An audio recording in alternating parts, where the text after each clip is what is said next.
Um tema que causa muita polêmica sempre que se discute a história do século XX são os bombardeios com armas nucleares realizados pelos Estados Unidos contra o Japão, mais especificamente os ataques contra Hiroshima e Nagasaki, que resultaram na rendição incondicional do Japão e no fim da Segunda Guerra Mundial. Esse tema causa muita polêmica porque muitas pessoas alegam que os ataques foram um crime de guerra, tendo como base duas afirmações. A primeira é de que o Japão era um país completamente destruído e indefeso, então, portanto, os ataques seriam desnecessários.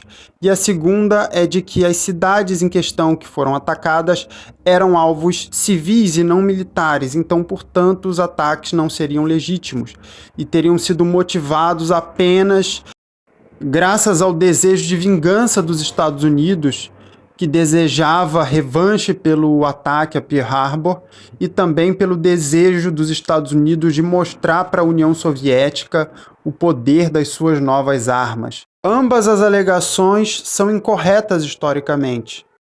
Primeiro, o Japão era qualquer coisa menos indefeso em 1945. O país havia perdido completamente a sua capacidade ofensiva, já que a sua marinha havia sido completamente destruída. E como o país é um arquipélago sem marinha, sem capacidade ofensiva. No entanto, o Japão ainda tinha boa parte da sua força aérea e tinha um exército formado por milhões de pessoas. Eram 6 milhões de combatentes, entre soldados profissionais e membros de milícias que recebiam um treinamento básico. 6 milhões. E o país tinha mais de 2.000 aviões de caça ainda em condições de voo.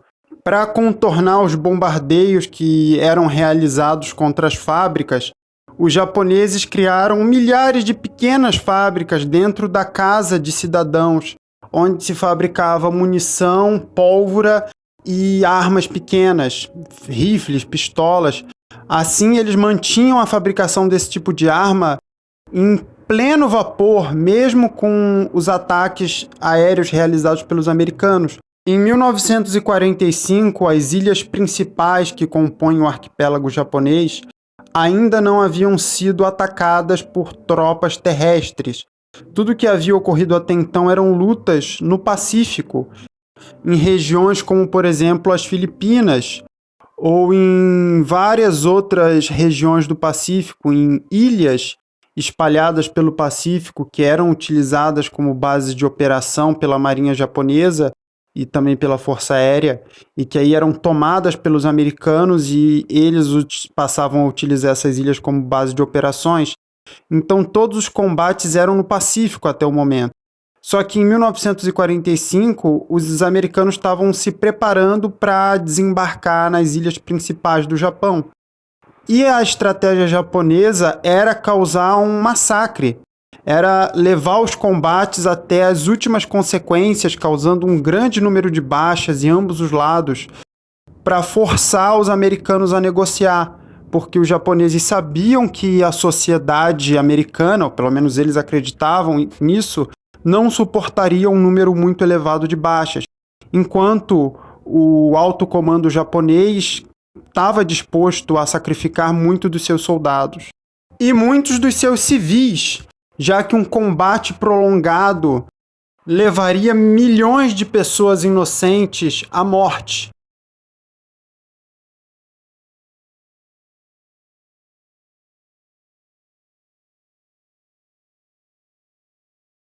Ou seja, o fato do Japão ter se rendido sem que uma invasão fosse necessária poupou milhões de vidas. As estimativas da época giravam em torno de 5 milhões até 10 milhões de mortes, dependendo do quão intensos fossem os combates. O Japão seguramente não estava derrotado. A segunda alegação também não é correta. Tanto Hiroshima quanto Nagasaki eram alvos militares, já que ambas as cidades eram centros industriais que produziam armamento e também ambas as cidades tinham bases militares no seu território que abrigavam soldados, bem como A cidade de Hiroshima era um hub ferroviário, onde suprimentos eram distribuídos para alimentar o esforço de guerra. Ou seja, ambas as bombas foram lançadas contra alvos militares. No entanto, esses alvos militares estavam no meio de centros urbanos, e duas armas tão poderosas, obviamente, iriam causar um enorme número de danos colaterais e de baixas civis. No entanto, ambas as cidades eram sim alvos militares legítimos, que contribuíam ativamente para o esforço de guerra japonês. Então, os bombardeios não foram um ato de crueldade gratuita. Agora, dizer isso é uma coisa. Eles foram necessários, isso é outra coisa completamente diferente. Eu, pessoalmente, acho que foram necessários, sim, para evitar uma perda ainda maior de vidas no futuro. Porém, esse é um debate em que existem muitos pontos de vista e todos eles são igualmente defensáveis. Existe quem argumente de forma bastante ingênua que as bombas atômicas foram armas que atacaram a população civil e que os Estados Unidos deveriam ter continuado a guerra, porque aí só militares morreriam, mas isso está longe de ser verdade. Uma invasão ao território japonês provocaria uma quantidade enorme de morte de civis, seja pessoas que seriam atingidas por acidente, por bombas, ou o enorme número de pessoas que iam morrer de fome, porque a economia do país ia entrar em colapso. Uma outra argumentação um pouco mais razoável é a de que os Estados Unidos deveriam ter negociado a paz com o Japão, já que os Estados Unidos exigiam rendição incondicional e a desmilitarização do Japão, condições que os japoneses jamais iriam aceitar. E tem quem argumente que os Estados Unidos deveriam ter proposto condições que não fossem humilhantes ao Japão, que não obrigassem o Japão a se desmilitarizar. E o contra-argumento a essa ideia é a de que se o Japão não se rendesse de forma incondicional e com a mentalidade expansionista que o Japão tinha na época, em 10 ou 20 anos teria ocorrido outra guerra. Provavelmente o Japão tentaria novamente se expandir pelo Pacífico e dessa vez já possuindo armas nucleares. Imaginaram a situação?